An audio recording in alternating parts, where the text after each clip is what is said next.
Ladies and gentlemen, welcome back to the Road to Grandmaster series. This is my second tournament back on this journey here in late 2024. Actually, the middle. It's July. And this is the recap of the sixth round game in that second tournament. I currently have 4.5 out of 5. I've won 4 out of my first 5 games. I'm playing very well. But my opponent in round number 6 is the second strongest player in the section and very close to me in rating, Alexander Savanovic, international master from Bosnia. Very nice guy. He's played in this tournament before in the past, and actually we're going to be playing in the same tournament in a month in Europe. I will be traveling there.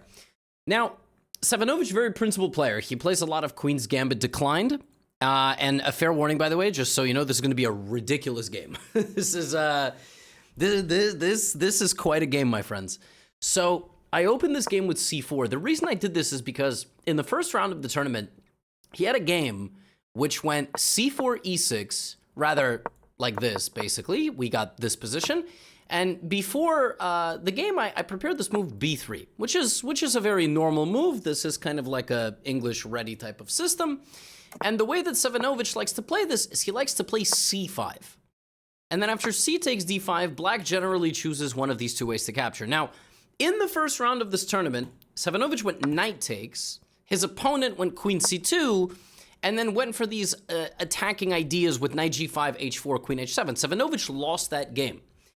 And I predicted before this game, having seen that game, that Savanovic would not go for this, and instead he would take with a pawn. So I spent all my time, and it was a risk. I mean, he could have repeated it if he felt inspired and energized about that variation, but I was correct. He actually, I predicted that he was going to play this, so I was very well prepared. I was ready. d4 is the move, and now black plays knight c6, and white plays bishop e2, and black can play a lot of different stuff here, but there's a really forcing way to play it. There's a more solid way to play it. And then Savanovic played this move b6. And the point is, you just defend the pawn with a pawn. You don't rely on the bishop. And if I ever take, we're gonna get what's called the hanging pawn structure, which is C and D versus E and B, very common in Nimso Indian defense, for example. And I was like, that's interesting. I hadn't prepared that. It's not the most common way to play. So here I just simply developed my bishop. So did he, and then I castled. I mean, I thought I don't really need to spend any time. Like, let me develop my bishop, let me castle. And I thought he was going to play this move knight d7, because if he was going to go knight c6, he should have just played it. And he went here. And I was like, what? So for a second, I was like, this is BS. Like, this is not a real thing. I mean, no disrespect to Savanovic. He's a nice guy and a good player, but he's not a genius. He didn't just invent the world's greatest defense. I was like, there's a reason I don't know this. It must not be that great. I mean, the idea is relatively straightforward, and it comes out of different Queen's Indians. The knight will go there and to e6, which is a very unique spot. Now, the first thing I thought of here was, I see a lot of open space. Why don't I play knight e5? And then when he goes knight c7, why don't I play like f4 and just go for an attack? Now, I actually rejected it because I thought this was very superficial. So I didn't play knight e5. And then I thought, okay, let me think for a little while. I spent 5 minutes, and I just brought the rook to the center because I'm going to need that rook. He played knight c7, and now I went for a long think. I was trying to understand how best to put pressure on these pawns given the way that he's setting up without the knight on the d7 square. So I spent some time, and I decided that I'm not going to rush into this structure because he's not going to take me. Because if he takes me, he gets a really bad isolated queen's pawn position. Because all the pieces just stare into it rather than kind of utilizing the space around the pawn. So I thought, and I played knight a4. 12 minutes on knight a4 is a little bit too much. I mean, I don't know why I was so slow to make a decision. I was thinking to take. I played knight a4, and there's a reason, actually, he cannot play knight e6. It's a very natural move. The reason is pretty sick. The reason is now I take, and he needs both of these pieces to protect c5. So I take on f6, which is a ridiculous move. But he has to take with the pawn, or else he loses this pawn, and this is just terrible for black. I mean, this is just awful. I would go knight h4, knight f5, bishop f3, like I would just completely dominate here. So knight a4, he has to go knight e4, and I thought, oh, well, this is really nice. I'm just going to trade the knight off. Now, that wasn't the best plan. And as I was seeing a lot from the engine here, the engine didn't enjoy my plan. It didn't think it was particularly smart. It preferred to go here and bring the knight around to e2 and then f4 or g3, which is interesting. I mean, I didn't understand that. I thought, okay, look, I'm going to trade off the knight because now I'm going to put here and here. I mean, I thought I was playing very sensibly. The engine doesn't like this because now black can play c4, which I have to tell you, I did not consider. And now that I'm looking at it, yeah, I mean, I really should have. And the point is basically, I can't take the pawn because I get forked. But it's really bad because if I don't take the pawn, like I play here, he plays b5 anyway. So now he just gets a lot of space on the queen side. I've actually never seen that before. I've never seen that. And so, I mean, I just thought he's got to go knight e6. To his credit, he also thought he had to go knight e6, and now we go rook d1. I played rook d1 instead of taking because I wanted him to commit his pieces first. And he played an inaccurate move. He played queen d7, and that was my goal because now my queen gains access to a5. So by kind of letting him go first, a little bit of a chicken and egg, I took, and now I played queen a5, and I thought, okay, I have a slight advantage from the opening. Now, I spent way too much time. I mean, 14 minutes moving the queen to a5 is absurd. But I'll tell you what I was calculating. I was deciding whether to start with queen a5 or bishop a3. If I go bishop a3, he's going to play rook c8. Then I can play queen a5, right? I can play queen a5 now, and it's really hard for him to protect this pawn. So I was looking at things like d4. Then I was looking at knight takes c5, bishop c5, bishop c5, queen d5, bishop f3, rook c5, bishop d5, here, rook a2. Maybe he even takes on e3 first. I don't know. I spend so much time calculating this, and it's very easy when I make the moves on the board, and you're like, haha, Gotham move piece to square. I don't understand anything about chess, but I really enjoy the way he's presenting his videos. He's a very funny guy. Also pretty handsome. He's got a nice beard. Thank you, guys. Wow.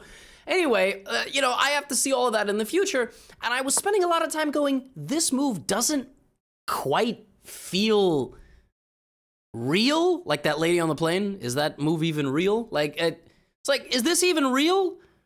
Because I was like, why would I improve his rook? So I went here because I thought, well, now he can't move his rook because I take the pawn. And next move, I'm going to go here. Now here, he really surprised me. I thought 100% guy's got to bring his rooks here. He went here. I had a feeling it was a bad move because it just doesn't make sense.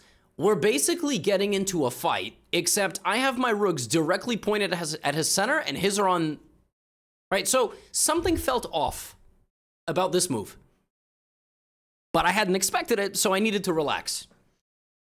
Now, again, I can play bishop a3, and that was what I wanted to play. And here I spent a long time deciding between bishop a3, putting pressure on the c5 pawn, and b4, undermining the control of the center and hoping we get a position that looks kind of like this. And here I thought white is better because I have all my pieces out and about and he doesn't have anything going for him. And I thought I was just, I thought this was a very pleasant position for me. So I spent a lot of time. Again, I'm looking at this time management, 14 minutes on this move, and it's not even a good move. It's not even a good move, and I missed his response. I tell you what I calculated here, okay?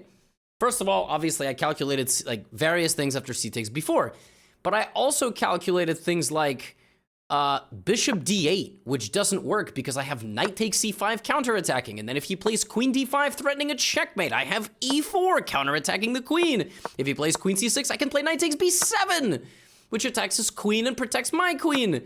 And I was looking at all these lines, and I was I couldn't figure out which of these two moves was a better move. And the engine is like, you got to go here because you're trying to take the pawn. So at this point, I'm down a lot on the clock. I'm reverting back to the way I previously played chess, which is like very tentative, even though I'm calculating correctly. And I'll tell you what he played here. He went queen c6, which I just thought was really stupid from a distance because He's not gonna threaten me with a checkmate. What? I just defend. Not only do I defend, I'm counterattacking him. And then he went queen d7. Now, technically, what I can do here is I can go here. And if I had done that, we would have repeated moves, and he would have offered me some of his Greek cigarettes that he had at the table. He like put the pack on the table. And probably we would have, you know, smoked a cigarette together. I don't smoke, but, you know, and then we would have talked about the game. But I was like, I'm not taking a draw. I still thought I was better. I thought that queen c6 was a bad move. It was a little bit of false confidence. So I took his bishop, and then I went here, and I was like, what is he doing? And what I thought I came up with here was brilliant. I thought I came up with a genius concept. He took my pawn. The best move there was this odd move, bishop d8 first, attacking my queen. He took here, and here I played a really nice move. I did not take back the pawn, being up a pawn, because then he blockades my pawn, and it's a weakness.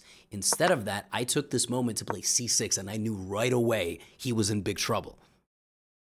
Even though he takes my pawn with check, like an absolute gangster, my king walks out into the open.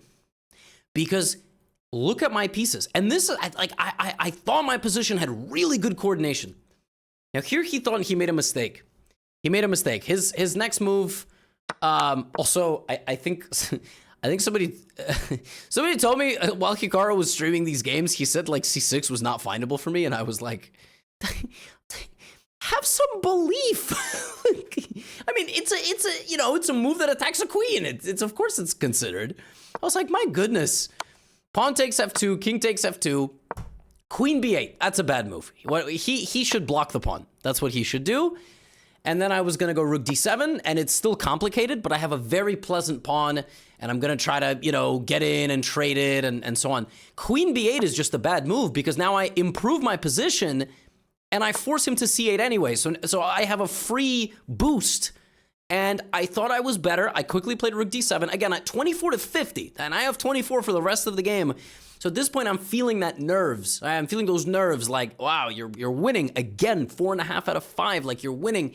He played bishop g5, which I was expecting. Now, again, I played the top computer move. It's very natural here. I cannot stress this enough, how natural it is in this position to consider rook c2. Why rook c2? Because you guard your king. That's the most important thing, right? You protect the whole rank. No, the best move is rook c4. It's rook c4 because you completely limit your opponent's pieces. I knew rook c4 was the best move. That's why I played it quickly. It spoke to me. I was like, rook c4 has to be the best move. He went rook e8. Now, I had a feeling here. The game was, he was trying to speed up too because he saw I didn't have a huge amount of time to ultimately calculate this out. And this is not an easily winning position. I mean, I need to find a way to get in here. And, just so you're aware, this is not a free pawn. It's not a free pawn because very quickly he can launch an absolutely devastating counterattack. I mean, my king is out in the open. He is not protected. So I was having half a thought to play even a move like king g1, but I never have time for it. I don't have time for it. So here I played queen b5 because I thought, well, I'm going to go queen b7. And I remember thinking, oh man, why did I let him play knight f8? I mean, even knight d8 I thought was a good move, but I don't think it is. I think it loses. And he went knight f8, and now I centralized, which was a waste of time. I didn't want to go here because I want to control him. I don't want to let him out. But there's nothing. You're not letting anybody out. Okay, the queen went out for some air. Queen's got nothing. There's no square, right? And another benefit of this move is it blocks the queen. I should have centralized my queen. I had a feeling, but I didn't quite catch that point, so I played queen b5. And then here he played this. And by the way, you may be wondering, isn't this just a free rook? No, because it's a fork. I'm not that stupid, I promise you. Well, you're about to see that I am pretty stupid. So he played rook e7, and something inside of me was like, he just lost the game. Spend some time here and find the win. And the reason for that is I have so many tactics. First of all, bishop g7 looks like it wins. It looks like it's just crushing. He doesn't have to lose like that though, right? So I spent some time here and I was like, I found it. It's bishop d6. And it's winning because if he takes my rook, I take, and then I'm threatening this rook and I'm winning. Or if he takes with the knight, same problem. And if he moves the rook anywhere, let's say back to e8, then I take here and it's mate, and I'm winning. And I was like, there it is, bishop d6, game over. And I'm sitting there with my best poker face going, oh my God, Levy, you absolute idiot. Why did you spend so much time in the beginning of the game? You should have had more time. The point is, he can take. It's an illusion that he can't take because he gets my bishop. And my king is so open. It's a draw. I mean, it's simply a draw. I can't, I mean, maybe I can play h4. Nope, never mind. I didn't say that. I remember sitting there going, well, that's, you know, this is the painful learning experience of chess. I should have been better. I should have been sharper. I should have not spent so much time in the beginning of the game. The win is very simple. Remember I said I played queen b5 because I was worried. I was trying to control his queen from escaping because you're kind of pushing the opponent back. You're like, you're not going to make any moves. You can't make any moves. Well, I can take the rook. You see, when I went here, he assumed, and I assumed at first, he can't take. He assumed I can't take. Why? Because queen f5 check, of course. Now I'm in trouble. King g1, he's going to, you know, he's got mate. So I got to go to the middle, which is insane. But queen f5 check, I can just come back with the queen. Now my rook is hanging and the queen's hanging, so he has to go here, here, and this is a completely winning position. You know why? I push the pawn, he goes here, and the king literally strolls right to b7. Absolutely uninterrupted. He can't do anything. Knight e6, oops, king e4, knight e6, king d5, king c6, king d7. We can get here. It's still completely winning, because at the very least I can take and go here.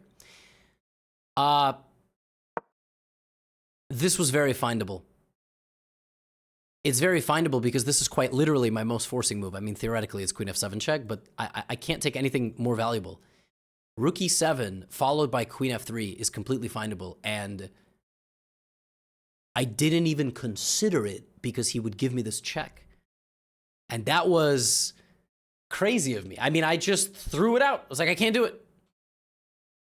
Now, he then proceeded to blunder the game away again because I can take his knight and I can play c7. And I was like, oh, that's it. Okay, done. It's over. It's over. That's it. I'm threatening way too many things. This is a threat. Everything's a threat. He goes here. And in this position, I can queen. And then if he takes me, rook c8, queen here, rook d8. At the same time, what I can do is I can maybe play rook d8. Now, what's absolutely crazy about this position is that it's winning, but it's going to involve a chase. I went c8 queen. It was better to go rook d8. Let me tell you why. Because when he starts checking me, I can use that rook to protect myself, and this rook with this pawn is completely winning. That's winning. But I was like, why won't I just get a queen? What could possibly be better than having a literal extra queen? He can't take. Well, he went rook f6, and I went, oh, the game is over. I go king e2, he plays rook f2, I go king e1, he resigns. I'm threatening to, like, he can't do anything. Discover check doesn't even do anything. If he gives me a discover check, I sacrifice the queen, and I play rook e4, and the game is over. I'm sitting there, I'm waiting for him to, like, resign, and I realize it's not over. It's not over a second time. A second time I've blown it. Because he can play here, which is a square protected by 19 points of material. But I can't move my rook there anymore. He physically blocks it. I can't sack anymore because it's mate. So I play king d1, and I'm like, okay, Levy, you are still up a freaking queen. He can check you all he wants. You will run your king over here. You will survive. But now he can take the queen, because now this is check. But I can take the bishop. To save the game, he needs to give away his bishop. Now, I'm winning, but I have 7 minutes on the clock. I've blown it twice already, and it's not over. I mean, it's a very stressful position. Now, very naturally here, a move you can make like by hand is knight c3. Don't even think about it. Just bring the knight back into the game. But I was very scared about the, I mean, come on, look at my king. But if you just take a deep breath, everything is fine. Now, what I did not do in this game was take a deep breath. I did not do that. I was like, oh, I gotta trade the queen. Okay. Obviously, that move makes sense. You know why else it makes sense? Because after rook e2, I'm gonna trade like this. And I mustered up the adrenaline again, and I said, okay, we're winning the game. That's it. We're not gonna screw this up again. He played a great move. He went rook f2. This move really, really bothered me. The point is that now, if I have to trade with him, if I trade queens, and then if I trade like this, he's gonna win my pawns, right? King b3, rook g2, and I was like, is this winning?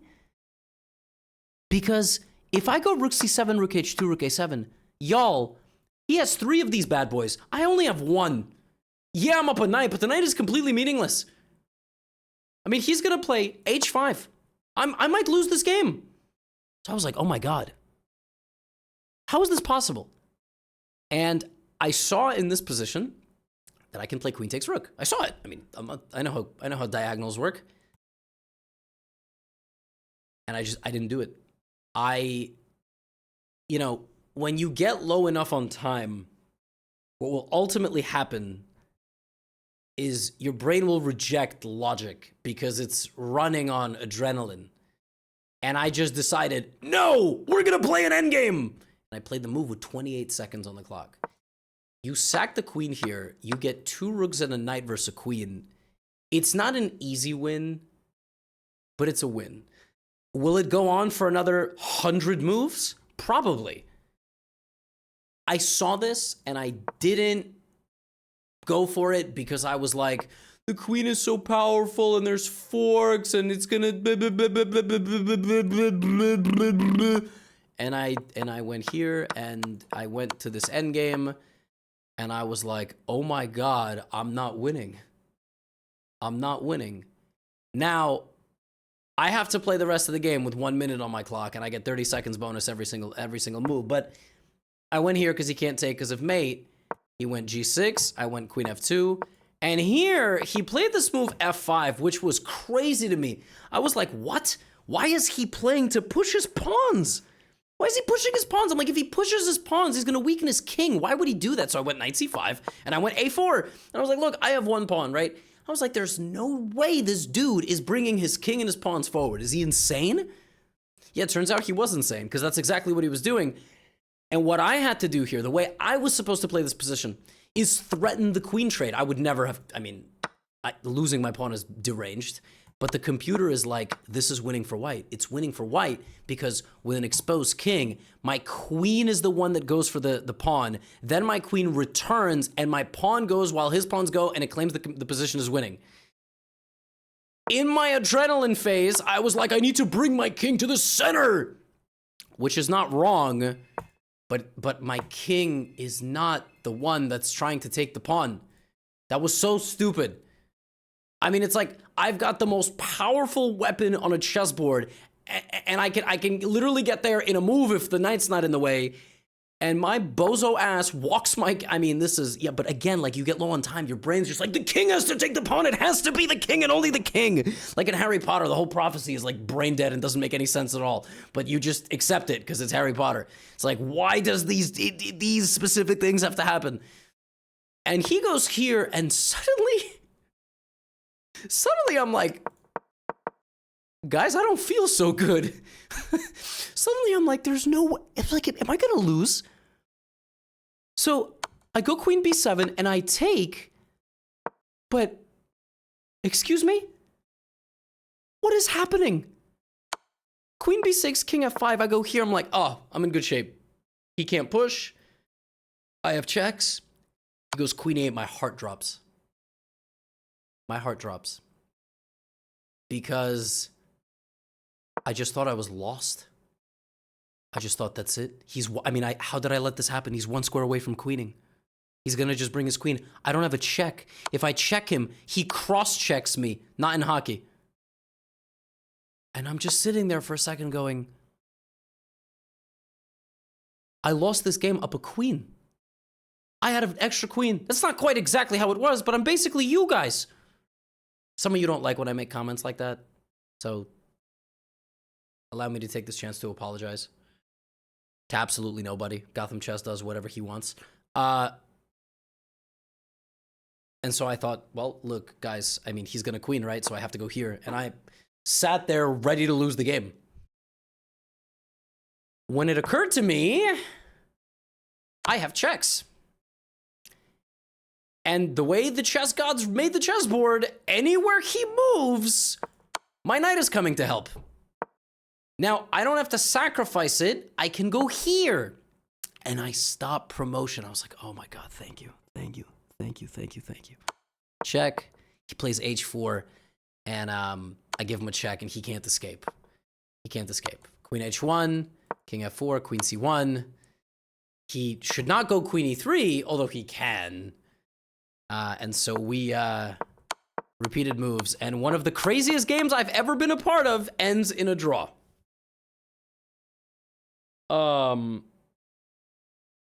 Yeah.